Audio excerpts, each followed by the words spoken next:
చిన్నప్పుడు నటన అంటే తెరపైనే ఉంటుందని అనుకునేదాన్ని. ఎదిగిన తర్వాత తెలిసింది మన చుట్టూ ఉన్న వాళ్లకు మించిన నటులు ఉండరని.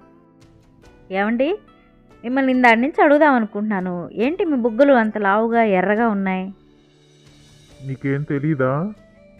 అయ్యో రామా, తెలిస్తే నేనెందుకు అడుగుతానండి? రాత్రి నువ్వేగా కొట్టావు. నేనా? ఎప్పుడండి? అబద్ధం చెప్తే సచిన్ సిక్సర్ కొట్టినట్టు క్లారిటీగా ఉండాలి, ఇలా కాదు.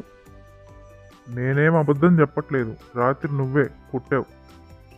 అరే, మళ్ళీ అదే మాట. సరే, క్లియర్గా మాట్లాడుకుందాం. రాత్రి భోంచేసిన చేసిన తర్వాత పడుకున్నాం కదా, ఎప్పుడు కొట్టాను?